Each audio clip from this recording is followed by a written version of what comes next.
I'd like to reopen the public work session of September 23rd. Everybody in favor? Aye. Second? Second. Everyone in favor? Aye. Aye. Thank you. Welcome, everybody. Okay, sorry. All right, welcome, Mr. Chang. Thank you, Mr. President. I'd just like to report that it's odd because we're kind of in the middle of September, but with a lot of the holidays in between, it's kind of still off in the beginning stages of day-to-day school life in our schools. With that, I also just wanted to mention that there was a communication that went out to our staff members, particularly just to get a sense of what our testing needs may be for COVID testing requirements that have recently been put out there, and also get them the opportunity to present with their vaccination so that we would know how to proceed in terms of the volume that we would get. Additionally, what we did was we also put out clarification and as well with the changes and modifications to the quarantine-based instruction a few weeks back with the advantage of the students being able to log in to their teacher's class if they are on a quarantine basis only. So I know that we put out some of that information to the public, and I also shared that with the board a couple weeks back. As other things go, we've had a lot of tremendous starts within our schools. One of the things that I think I'd be remiss if I didn't highlight was the 9/11 celebration at Wilson, which I know some of our board members had attended. It was amazing to see our students honor our local heroes and to remember such an event. And I also know that our very own Dr. Sampino was honored as a hero at that event as well. So kudos to the kids for all their work and efforts, and to the teachers for putting together a great event. We also recently updated our COVID-19 FAQs, which are in line with the changes and adaptations that are needed, that are required by the state. That it is live on our website, so please go check that out. COVID-19 frequently asked questions. You click the big blue box, you click on it, and it should take you to the updated version, with the most updated version that we have. With that, I'm just going to kind of give the floor to Jeannie Love to just give us like kind of a breakdown of what our quarantine status looks like and our positivities throughout the district up until this point. Sure. As of tomorrow, our quarantine instruction students who have COVID-related absences who will be receiving quarantine support goes as follows. Covert has 6 students, Hewitt 2, Riverside 0, Watson 3, Wilson 4, the middle school 24, the high school 5, with a total of 44 students. So that's who we have that's on a quarantine basis. Some of those are a mixture of people who have been directed as direct contacts by the Department of Health outside of school. To my knowledge, in terms of our discussion that we had today, we only had one direct contact associated with an in-school, and even that we're not even too sure about exactly if it was outside and had it before, but one that we could kind of say that was identified. But other than that, we haven't had any direct contacts within our school settings to this point. Another thing that I wanted to mention, as we've been doing all throughout last year, we put out a lot of videos about what's going on in our classroom in celebration of Black History Month, Asian Heritage Month. This year, we also, we get to start off in September with Hispanic Heritage Month. We'll be putting together, again, some of the activities that we can highlight with what our students are doing to recognize all the different cultures that are represented throughout our schools. And we should have that up and ready, hopefully, by I would say 2 to 3 weeks. So look for that, and we'll have that posted on our website. I'd like to take that opportunity to say that we do have a YouTube page that we put all these things up and they're posted on. So please go back and check some of those things out. We've been growing our social media presence, particularly with Instagram, and showing a lot of the good that's been going on throughout the district. So please follow us if you're not following, and hit that notification button to know when things are being updated. And we'll continue to, monitor the situation in terms of what we need to do with the changes that come from the state. But we are primed and ready, and hopefully by next week we'll be completely ready to go within our testing plan for our requirements by the state. That's my report, Mr. President. Thank you, Mr. Chang. We're back with our committee reports, and that's two board members meet with members of the administration, go through different procedures there, and we report back to the public at our board meeting. So I know Ms. Hackett and Ms. Barry were at the finance meeting. Okay, I'm going to give the report for that.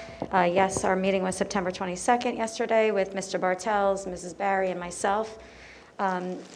We are in the process of getting a large tent that will be delivered to the middle school to address spacing during lunch periods. The tent will be placed in and take up one of the tennis courts on the side of the building. Costs $23,000. But since we're not using dividers to keep students from being quarantined, this will provide additional space to assist in social distancing while eating and reduce possibilities of quarantines due to direct contacts. Solutions are currently in place at elementary schools that allow for us to use alternate indoor spaces for lunch.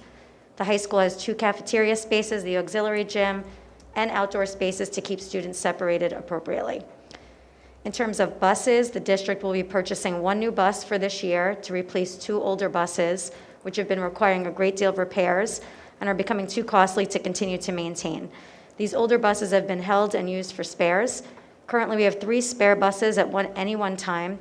That will be reduced to 2 spares, which is adequate. Money is allocated for a bus in the budget each year under installment purchases. We do not always use it, and it goes to fund balance when we do not use it. We have a facility on Maple Avenue. There was a resident's question at a recent board meeting, and we had taken a look at the Maple Avenue maintenance building after that.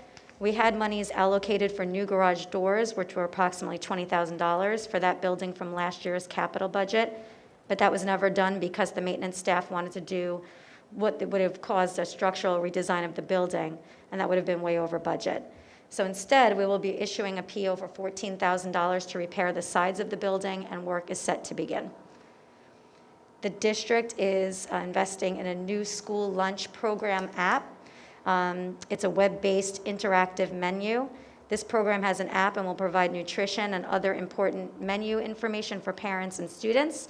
This web-based menu will hopefully debut in another week or so. We did some reporting on our external audit. The external audit is complete with the final draft report forthcoming. The auditors will be reporting the audit at the October board meeting. A key point in the audit is that the district's fund balance has increased by $2.3 million, which is amazing. Our state aid forms, ST3, need to be filed now that the audit is complete.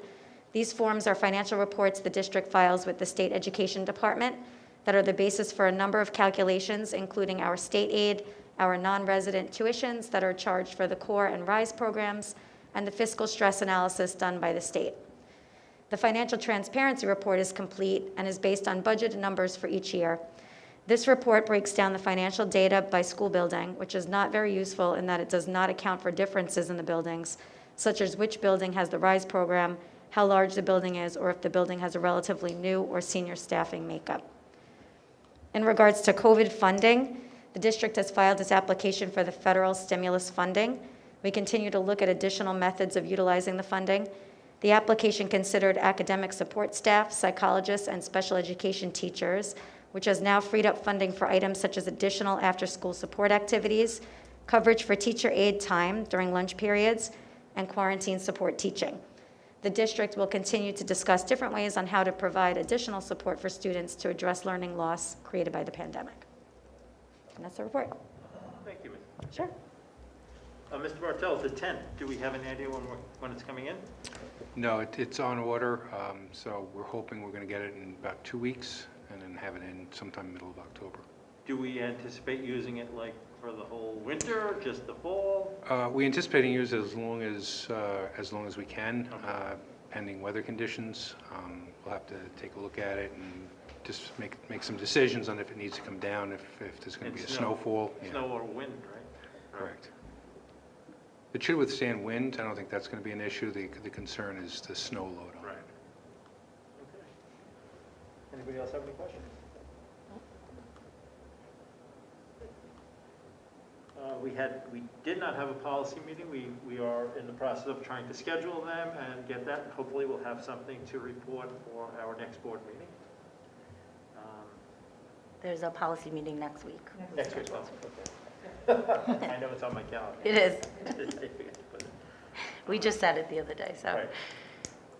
Education, which is not, that's me. It's the joint BOE curriculum and instruction, special education pupil services report for the new joined committee. it's a big committee with a big name. It is. We met on September 20th. Present was Dr. Janine Sampino, Ms. Sonia Hood, Ms. Jeannie Love, and board members, myself and Ms. Messier. For curriculum instruction, the new and developing after-school instructional support program has begun. Postings to staff are in each elementary school and the middle school. The after-school instruction support program at the elementary schools will take place 2 days a week. ELA support will be offered on Tuesdays, while math support will be offered on Thursdays. Both supports will take place after school at your child's home elementary school. If you would like your child to be considered for either of these classes, please fill out the letter that was sent home. Teachers will prioritize enrollment based on an evaluative analysis of a student's formative and summative assessments, including but not limited to the NWEA, qualitative reading inventory, and personal recommendations from teachers. We hope to expand the program from this initial stage depending on interest and our staffing ability. At the middle school, 2 additional teachers were added to the Learning Center, which is an after-school homework program designed to help students who need support or a quiet space to do homework. The teaching assistants who supervise the program work in mainstream subjects. They are well-versed in content areas and requirements of the classes. At the TLC, students are able to work in small grade-level groups and individually with the staff. The program runs from 2:45 to 3:30 p.m., Monday through Friday. There is a certified teacher in each 6th and 7th grade TLC. An earth science teacher and an algebra teacher assist and provide instructional support in the 8th grade, and snacks are always offered and happily consumed. At the high school, the staff is still working with Mr. Murphy, and we are going to be revisiting the options there in October. As for technology, older iPads were replaced with newer versions. The tech department is working on getting iPads ready for our kindergarten students. Most likely all K iPads will be ready in 2 weeks. They're waiting for keyboard cases to arrive, and some classes have just received their iPads. We're also changing our elementary student passwords to be compliant with an audit recommendation, and Apple updates are continuing. The NWEA testing window is open and closes in November. New York State assessments will be public with parent reports in October. Right now, the tests are embargoed. Professional development, our after-school meetings and professional development offerings are in progress. Our teachers are required to attend after-school professional development sessions, 14 hours for untenured teachers, 10 hours for tenured teachers, and 6 hours for TAs. Staff attend grade-level department articulation meetings, as well as attend workshops on topics like technology, mindfulness, assessments, and workshops offered through Nassau BOCES. And then for the special education and PPS portion, we are reviewing our transition service support and are looking to expand our vocational educational program at the high school level and increase access to transition services for ages 5 through 21. Program and instructional assessment, we're evaluating the efficacy of academic programs such as integrated co-teaching at the elementary level and special class options. As far as mental health, we are working with the mental health staff, including the guidance department, to create a continuum for K through 12 education related to the New York State Emotional Learning Standards. There will be a presentation on this topic as well as our partnership with Northwell Health at a BOE meeting in December. The new partnership with the school doctors and nursing staff is working out well. And at an upcoming BOE meetings, there will be a presentation in October on the Renzulli school-wide enrichment, in November on the NWEAs, and in December, RVC Mental Health Consortium, which will include members from Northwell Health. That's the report. Thank you so much. Ms. Sampino, there was a letter went out, or we started the process of sending letters out, is that true? I received a confusing call today, and I didn't know about it. So is there any way that the board can get put on the list to get the letter? Sure, I believe the school building sent the letter out, backpack and school messenger. Okay, so they don't send it to us, though? No, we can get you a copy. Yeah, okay. You can put me in Riverside. Sure. Can you just, I know Christine went over just a brief, how we're rolling out the program, or is? We first posted positions to see, first we sent the survey out in the summer to gauge interest. We then, Ms. Hood really has worked tremendously with the elementary principals and Ms. McGinn and reached out, and is working with Mr. Murphy currently. They'd love everybody, but what we have to do is we had to prioritize the children most in need. So we would love to have everybody, get something, and we hope to build it. But right now, the letter went out to all the parents. And correct me if I'm wrong, Ms. Hood, if you're interested, you need to fill out the letter, you return it to the teacher, and all the people who are interested, they'll be evaluated, and we don't want to keep the group so big because then it's not as effective. So based on each building, who is staffed, who's ready to go staffing, they will begin, right? Am I Right, they forgetting will. anything? You covered everything. We are starting out, just like you mentioned, by prioritizing the students that are really high needs. And then the plan is to grow the program as we go along, based on need and based on obtaining staff to monitor the program, to run the program. Sounds great. So if a parent is interested, be sure to fill out that form from the school, and the process will evolve as time goes on, and we will, involve more and more children as time goes on. Right. Yes. Okay. Thank you. You're welcome. I just had one other question, something I was thinking about today. With regards to the support at the middle level, I understand after school is when that support is being offered at the TLC. Is there any way, based on availability of staff, that something might be offered in the morning as well? Just because I assume a lot of our 7th and 8th graders might be interested or playing sports, and they might not be able to access that help at the TLC. I don't know if there's, in the morning, if that would be an option, again, pending the availability of staff. I'm going to get back to you on that one. Okay. I think there actually is. I don't want to, things have changed. The last 2 years have been a bit kooky with extra help and things like that. I don't want to say something that's incorrect, so I will definitely get back to you on that. Thank you. That'd be great. Thank you.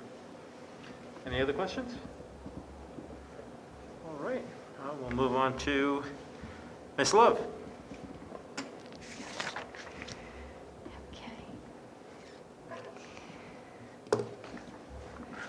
September is Suicide Awareness Month. We ask that you please be on alert for any behavioral or emotional changes in your child, any family member or friend. Certainly, if you have concerns about your child, feel free to contact your school's mental health staff. We're working on an ongoing basis as a district-wide mental health team to provide education for our students, our staff, and our families in this very important matter. If you have any urgent concerns regarding your child's mental health, please contact or seek immediate attention from your nearest emergency room. You can also contact Northwell Behavioral Health Urgent Care, which Rockville Center Schools has a collaborative relationship with, and they have a clinic here in Rockville Center. Anyone who's listening to this can certainly look on the Special Education PPS website for this information. It's currently under construction, but of course this one message remains along with our contact information due to its importance and closeness to all of our hearts here in Rockville Center. Thank you so much. And we're just going to go over quarantine instructions. I mean, it's something that it's a few weeks old, but we just wanted to bring it to the attention of the public, and if anybody came to our meeting, they would have the opportunity to ask questions. Maybe Sue can ask a question. We can take it. Yes, sir. I'll start with it, and if I miss anything, please feel free to chime in. As I wrote out in that letter, when people are on quarantine or based on quarantine, they will have access to the classroom that they're in with their direct classroom teacher. We just have that, and we've had that implemented over the last, I believe, week past week or so in terms of getting that up and running. We kind of looked at the needs of the students and the ties to the classroom, particularly if they're going to be out for a certain period of time, and making sure that they're with their school teachers, and we were able to make that happen. So if there is, they need to let us know. Please communicate with us, communicate with the principals as well as the nurses, so that we can get a sense of when and who is on quarantine if you're put on there by the Department of Health. And just communicate with us, and we'll make sure that we get you on there as soon as possible. I know that there were some questions about people that if they had need for Wi-Fi or wireless, I believe that was the email that was sent over. We did that last year. We were able to provide those spots. We were going to continue to do that. I believe Mr. Bartels responded in kind in the same way. We are ready, and we're ready to prepare for that. If there are any glitches in terms of tech, we're going to manage that at the building in terms of making sure that they get in contact. We've kind of gotten much better at it since the beginning of what we had last year, but we're hoping to have minimal.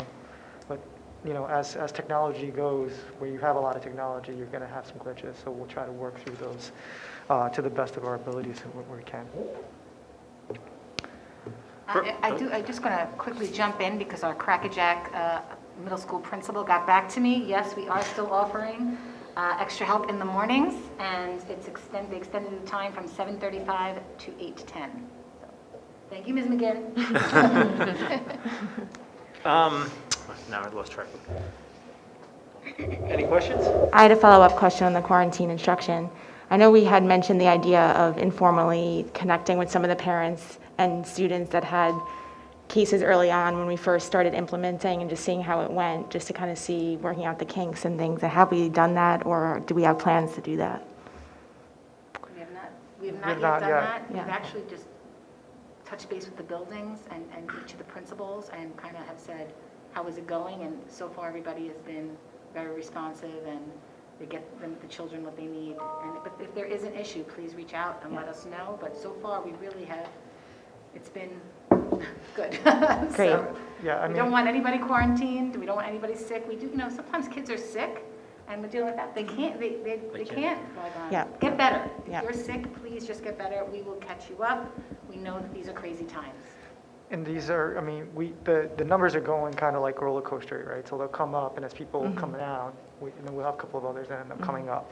But out of the 44, typically, we would get, same time around this year, we were inundated with emails with people that were having issues, whether, before even we had the COVID tech site email up. This year, it's been pretty quiet over the past week and a half in terms of any questions that were coming in, at least on our front. Yeah. And the buildings have gotten extremely well. I mean, thank you so much to all of our staff in the buildings. They've gotten extremely well at troubleshooting. If it's something that they can't handle right there on the spot, then they reach out and do a tech help. And Mr. Anderson has been amazing. He assigns staff right over to the buildings. If there's something that a student needs, we really try to get it to them ASAP. So if there's something that you're not getting anywhere with the building, that's always the first place to go. Please then let us know. Thank you. That's important. Reach out to your building level, your teacher or your principal, and let them try and work out any problems, and then it'll go, further if it has to. Yes. Very important.